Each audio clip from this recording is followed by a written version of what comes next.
Quelle nouveauté? Le calendrier vaccinal 2016, il est sorti en février de cette année. Par rapport au calendrier 2014-2015 qui avait bien bouleversé nos habitudes, il y a surtout deux nouveautés à noter. C'est l'introduction de la recommandation de vaccination pour les personnes âgées pour le zona et les préventions de ses complications. Et pour la fièvre jaune, dès février, la France avait décidé de ne plus faire de rappel pour les Français de plus de 2 ans qui allaient en Guyane, vivre en Guyane, où ils séjournaient plus d'1 mois. Et ça a été maintenant depuis le mois de juin, donc entériné par les instances internationales. Donc pour le certificat de voyage, il n'y a plus qu'une seule vaccination par la fièvre jaune qui est nécessaire et pas de rappel.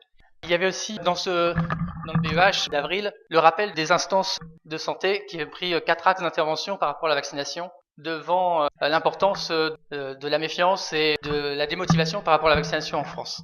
Donc ils ont choisi d'essayer de communiquer, de travailler sur l'information par rapport à la vaccination, de travailler sur la gouvernance de la politique vaccinale en améliorant le calendrier vaccinal et de ne pas modifier trop régulièrement ce calendrier vaccinal, parce que ces périodes de changement de calendrier sont très souvent des périodes de questionnement et de démotivation pour les professionnels de santé et pour les patients. De faire un focus sur l'approvisionnement et d'essayer de mieux communiquer sur l'approvisionnement des vaccins, d'essayer de trouver des solutions par rapport au manquement de certains vaccins. Et enfin, ils ont lancé une concertation citoyenne pour laquelle j'ai découvert en préparant le topo, qui a débuté depuis mai 2016. Alors, qu'est-ce que c'est que cette concertation citoyenne? Il y a 4 axes. Il y a 2 enquêtes qui ont eu lieu en mai, des enquêtes auprès des professionnels de santé et des enquêtes auprès des citoyens pour connaître leurs réticences, la perception, leurs attentes par rapport à la vaccination. Essayer de faire un focus sur la vaccination en France.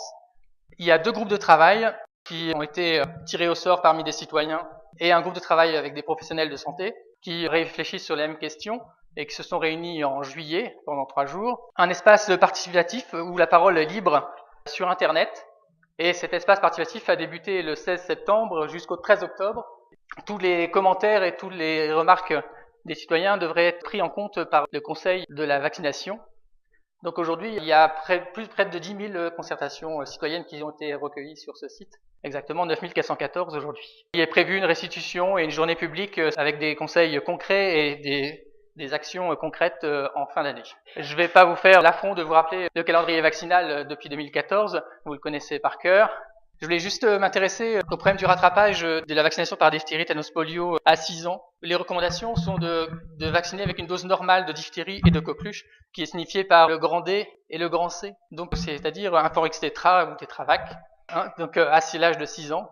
Ces recommandations par rapport au calendrier ancien de fin 2014. Si ça n'a pas été pu être fait à l'âge de 6 ans, cette vaccination, c'est de le faire à 11 et 13 ans, donc toujours par une dose normale de diphtérie et de coqueluche par rapport au Boostrix, Tetra ou Repevax. Malheureusement, on sait bien qu'avec les difficultés d'approvisionnement de ces vaccins, Forix Tetra et Tetravac, c'est pas possible de faire ces recommandations.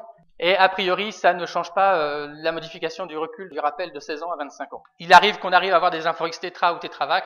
C'est mieux d'essayer de les prescrire à 6 ans ou à 11-13 ans. Par rapport au zona, le zona, c'est une pathologie dont la prévalence augmente avec l'âge et donc avec le vieillissement de la population. On compte à peu près 1 à 4 cas pour 1000 habitants, pour 1000 patients avant 50 ans et plus de 10 après 80 ans. Donc la vaccination est recommandée pour ces patients du fait de l'efficacité d'un vaccin, à peu près 50% pour la prévention du zona, 50% pour les zonas ophtalmiques et puis un peu plus de 60% pour les douleurs post-zostériennes. Et donc ce vaccin se fait avec une seule injection entre 60 et 74 ans. Un seul vaccin pour l'instant est disponible, c'est le Zostavax, qui coûte 127,74 € et qui est remboursé à 30% dans cette indication-là. Pour nos patients un peu plus âgés, du fait de cette nouvelle recommandation en 2016, il y a un rattrapage possible de remboursement, en tout cas pour les patients entre 75 et 79 ans, jusqu'à 79 ans, jusqu'en février 2017. Après, ils ne seront plus remboursés. Le Zostavax, il a l'AMM à partir de 50 ans, mais les recommandations pour le remboursement, c'est 65 ans. J'avais plusieurs remarques par rapport aux Zostavax. On dit que son efficacité est de 50% sur le zona et les douleurs post-zostériennes à peu près. En fait, en valeur absolue, ça donne quand même pour 1000 personnes vaccinées, on évite 17 zonas, 2 zonas ophtalmiques et moins de 2 douleurs post-zostériennes. C'est pourquoi l'HAS a mis un SMR modéré et une amélioration du service médical rendu mineur. L'autre chose, c'est que les études ont démontré que le vaccin était moins efficace après 75 ans. Et comme on l'a vu, la prévalence et la sévérité du zona s'aggravent avec l'âge, donc chez les patients les plus âgés, le vaccin est moins efficace. Pareil, sa durée d'efficacité est nettement diminuée après 3 à 4 ans après la première injection, et quasiment non significatif à 6 à 7 ans. L'autre chose, chez d'autres populations, comme les immunodéprimés, nos patients âgés immunodéprimés.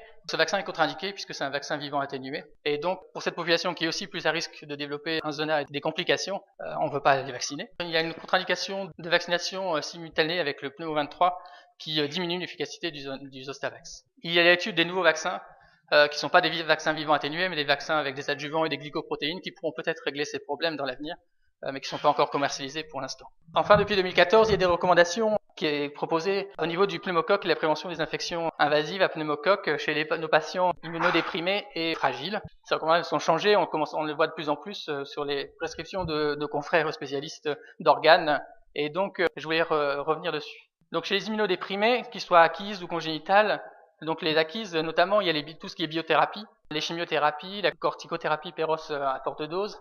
Nos patients aspléniques, que ce soit d'indication médicale ou accidentelle. Et dans cette catégorie, pour le pneumocoque, il a été rajouté les patients qui ont une brèche ostéoméningée et les implants cochléaires ou qui vont avoir des implants cochléaires. La recommandation vaccinale, c'est de faire un vaccin à 13 valences, c'est-à-dire le Prevnar, vaccin avec un adjuvant, et un rappel à 8 semaines avec un vaccin à 23 valences qui est le pneumo 23. Et il n'y a pas d'indication à faire de rappel si on a fait ce schéma-là. Pour les patients qui auraient déjà été vaccinés par le pneumo 23, la recommandation c'est au minimum 3 ans après de refaire le schéma Prevnar pneumo 23 avec les 2 mois d'écart. Les personnes à risque élevé d'infections invasives mais qui ne sont pas immunodéprimées, c'est nos patients qui ont une cardiopathie sévère, une insuffisance rénale sévère, une insuffisance respiratoire, un asthme, un diabète, une hépatopathie chronique, quelle que soit l'étiologie. Les recommandations aujourd'hui c'est de faire une seule injection de pneumo 23. Pas de rappel actuellement, ça n'a pas été démontré. Merci.